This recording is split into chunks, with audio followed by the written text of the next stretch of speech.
Tell me about Sam. I don't know. I don't know him that well. I see him in class, and he's always the guy. He just sits in the back. He's got the big freaking fro. That's all I really know about him.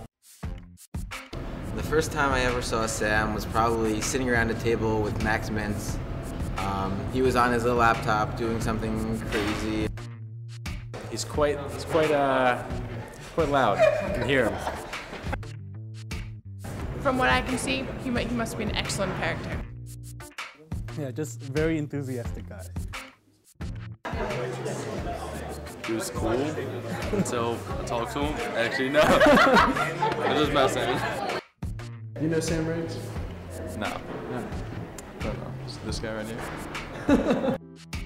I pretty much thought he was insane. A spaz. Spaz? Yeah. Smart.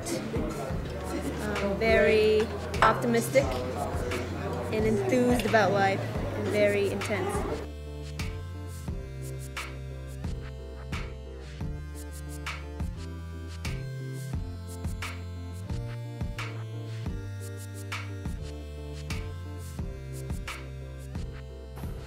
Close this.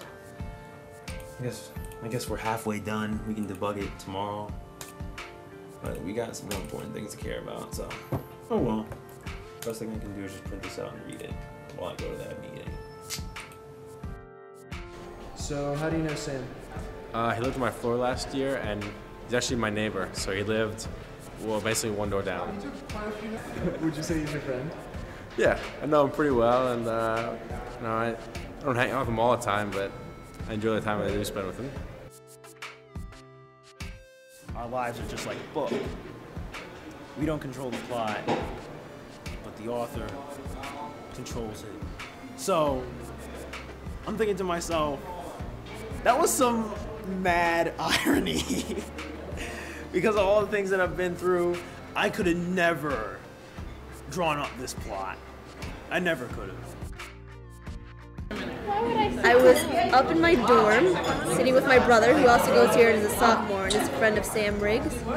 And Sam comes in, going on and on about how he had, what was it, salmonella? And how when he burped it smelled awful and odorous and like eggs. And he was laughing at it, and he had a really good attitude, I think. But my brother and I were like, okay, right. Going through those chapters, not only was it a wild ride, but I would talk to my father all the time. Like, the only way he would tell me this, like, the only way that you're going to change, the only way that you're going to see any significant change is if God blows you out of your comfort zone. And I'd have to say that being stuck up in homeschool, like thinking I'm better than I really was, I had settled in a sense. Like, I needed to get blown out in order to see what was really wrong with me. All right, what's your name? Mikey Friedman. And how do you know Sam? I see Sam all around. I live in the same building as him. Sure. What was your first impression of Sam? My first impression of Sam is that he is a very emphatic personality, very eccentric, and easy to befriend. Would you like to hang out with Sam more? I always wish I could hang out with Sam more, but he's always on the run with his little laptop going from place to place. I never really get a chance to settle down with him, but one time we'll catch up. Before moving from the apartment, then getting to the house around Alny, and that's where real things started to take off, I guess.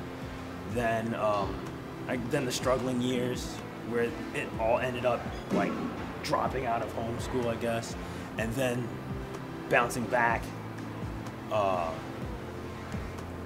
CCA to graduation, and then from here, so that would be, let me see, 1, 2, 3, now 4 would be like freshman year here, learn to adjust. Now 5 would be now, getting written up right now. I thought he was really, really friendly, and he was very excited, and he kept just talking nonstop. Like when he found out I was from Hawaii, he went nonstop talking about it, and he got really, really into my computer. Actually yelled at me for having LimeWire on my computer and made me delete it, and then told my parents, and they were less than pleased that I was downloading illegal material. it determines who you are, I guess, in a place like this. And I'd rather have it like that.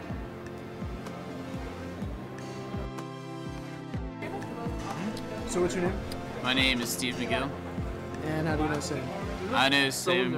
No, I know Sam from the ITA crew from last year. Met him when the ITAs came in for King's Court English.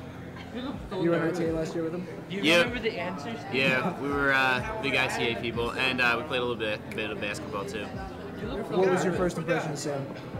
Sam was like extremely excited about being in ITA and the computers and everything. You know what? I'm not nervous. And Sam, I think you are. Yeah, I thought there was a lot of energy there. So yeah, I forgot the question. But I'll be returning to King's Court, so I can try and relive freshman year again. This time I'll have my own room, so it won't be as bad as last year, where I had to learn to adjust. So we'll see what happens. I mean, things are getting better all the time. I really can't complain.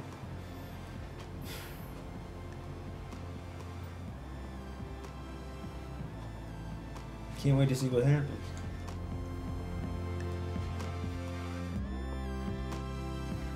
So like one time during the summer, a girl's hard drive crashed, and she was leaving within like I think 36 hours or something to Africa. He actually rode his bike, which is his of course primary means of transportation, all the way downtown to Best Buy, which took him probably 4 or 5 hours, and bought her a hard drive, which she then paid him for later, and installed it for her, just because he was so worried about how she would use her computer in Africa. What was it, Nigeria or something? So that's how nice he is. I guess tools are second nature to me. I get that bike right there, the toolkit over there. I guess I have a knack for putting things together, working with my hands. I guess that also applies to programming as well, because you have to learn how to create. So it's not just about fixing things, it's also about creating new things that people have never dreamed of. We had our staff meeting for ITA training. Oh no, we had a staff, not a staff meeting, we just had a dinner, like as a social gathering for all the ITA members over the summer. And we all decided to take cabs down to El Azteca and have dinner. And for some reason, Sam didn't think that the cab was worth the fare, so he actually went on his own, on his bike, downtown and met us there. And he actually beat us there on his bike while we were on cabs. We were impressed with him. Do you have any stories you want to tell about Sam? Anything you remember? Well, one time he decided that to get more work done, he would sleep during the day and work all night. This quickly became a big issue because he couldn't eat because the dining halls were closed during the day when he's asleep.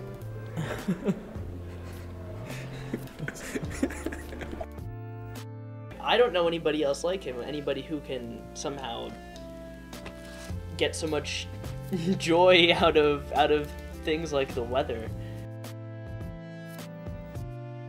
You have any plans for after college? See, I could be anywhere from a chaplain all the way, a chaplain, school teacher, I could be a sysadmin, I could be a programmer, or I could be working at a bank. So I'm really glad to be here. I have, I guess, like 2 years left. Really don't want to go, but we'll see. We'll see where the road leads.